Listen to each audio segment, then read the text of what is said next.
Hello, good morning student. So today topic is about discuss mulching. आज के जो topic है मल्चिंग, जिसको हम कहते हैं हिंदी में छादन कृषि। मल्चिंग मतलब बिछाना होता है। किसी फ्लैट के ऊपर, सतह के ऊपर कोई चीज हम बिछा दें, वही क्या कहता है, मल्चिंग कहा जाता है। जैसे हम देखते हैं डिफिनेशन पहले कि mulch is any material applied on the soil surface to check evaporation and soil water, it is called mulching, right? mulch is any material, mulch वह any material पदार्थ होता है, वह मटेरियल होता है कि जो सॉइल सरफेस के ऊपर फैला दिया जाए या उसके ऊपर पड़ा रहे, जिससे वाष्पीकरण कम हो, वाटर इवापोरेशन कम हो, उसी क्या कहते हैं हम, मल्चिंग कहते हैं। इट इज नेचुरल और artificial applied layer of plant reduced और other material on the surface of soil.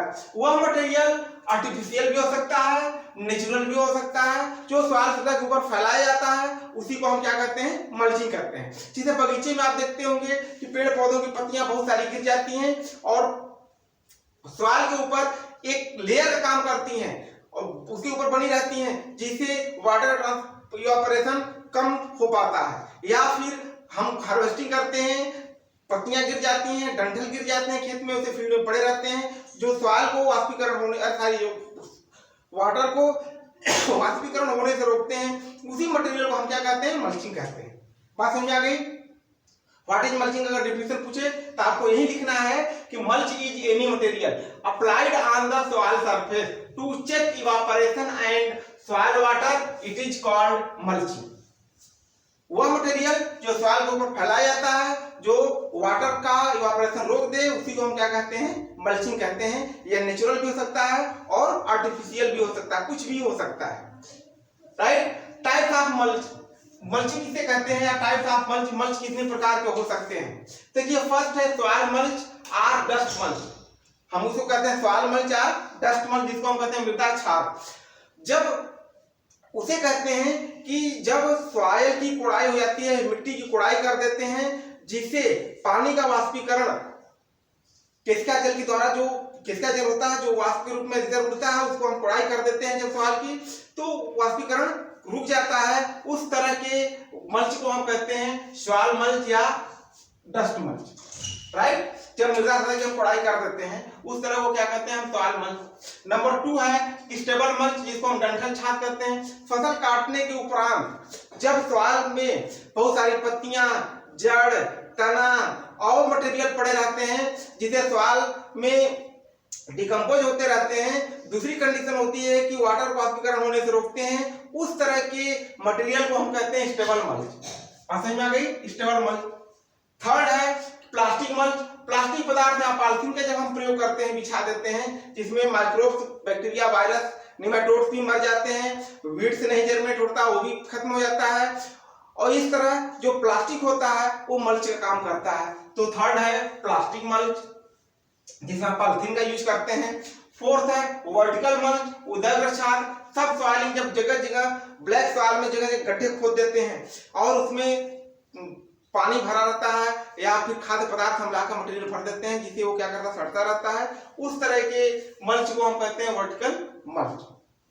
Next है स्ट्रा मल्च। घास फूस, भूसा का प्रयोग कर देना, सतह को फैला देना, इस तरह से खरपतवार कम उगते हैं, वो डिकम्पोज भी होता है और फर्टिलाइजर का भी काम करता है, खाद का भी काम करता है। इस तरह के मटेरियल को हम कहते हैं स्ट्रा मल्च। इस तरह हम देखते हैं कि mulch is 5 type: soil mulch और dust mulch, stubble mulch, plastic mulch, vertical mulch and straw mulch, right? अब इफेक्ट ऑफ मल्चिंग, मल्चिंग का प्रभाव क्या पड़ता है?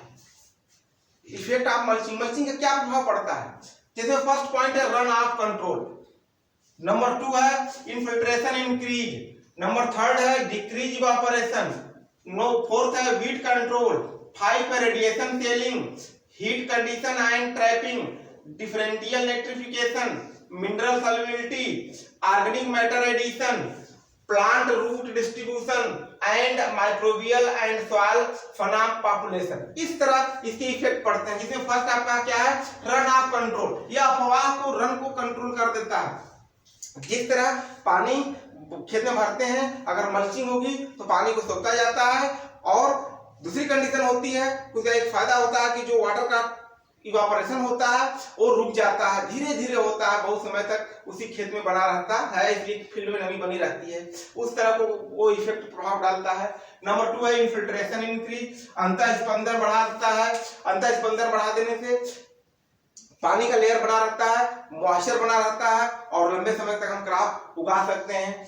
थर्ड है डिक्रीजिंग इवापोरेशन, वाष्पीकरण घटा देता है। ऑटोमेटिक उसके ऊपर एक लेयर पड़ी रहेगी, चाहे घास फूस की हो, चाहे आर्टिफिशियल हो, चाहे नेचुरल हो, तो ऑटोमेटिक वो इवापोरेशन को क्या करेगा, रोक देगा और वाष्पीकरण कम होगा, तो सॉइल का लेवल पे वाटर बना रहेगा, नमी बनी रहेगी, काफी लंबे समय तक नमी बनी रहती है। नेक्स्ट है वीड कंट्रोल, खरपतवार को नियंत्रण कर देता है। कि जैसे ये फील्ड है, फील्ड के ऊपर अगर हमारी सपोज दैट फील्ड है, फील्ड के ऊपर हम कोई खरपतवार या घास फूस या फिर डंठल में फैला देते हैं, तो यह हानिकारक या अनावश्यक जो खरपतवार उगते रहते हैं उसको उगने नहीं देता है और उसको भी कंट्रोल करता है। राइट। नेक्स्ट है रेडिएशन शेल्डिंग, विकिरण को रोक देता है, जिसे डिफरेंट टाइप्स के आप विकिरण जो निकलती हैं अंदर से क्रॉप को नुकसान कर सकती हैं, उस तरह के को रोक देता है, जिससे हमारी क्रॉप भी मैच्योर रहती है और मल्चिंग का भी काम करता है। नेक्स्ट है हीट कंडीशन एंड ट्रैपिंग, ताप प्रवाह एवं ट्रैपिंग की क्रिया होती है, जिससे मल्चिंग प्रभावित मल्च काम करता है और अनावश्यक खरपतवार वीड्स कंट्रोल हो जाते हैं या एनी मटेरियल माइक्रोब्स ऑटोमेटिक उसी के अंदर किल कर जाते हैं। नेक्स्ट है डिफरेंशियल नाइट्रिफिकेशन, भिन्नात्मक नाइट्रिफिकेशन का कार्य बड़े पैमाने पर करता है, इसीलिए मल्च का सबसे ज्यादा इफेक्ट है कि नाइट्रिफिकेशन का कार्य करना, नाइट्रोजन का फिक्सेशन कर देता है, जिससे जो भी हम फसल की बुआई करेंगे और उसमें नाइट्रोजन का फिक्सेशन अगली क्रॉप से हो जाने से उसमें रूट से डेवलप होगा, प्लांट डेवलप होगा, फ्रूटिंग होगी, फ्लावरिंग होगी और सीड्स ज्यादा से ज्यादा मात्रा में बनेंगे या प्रोडक्शन ज्यादा से ज्यादा मात्रा में होगा।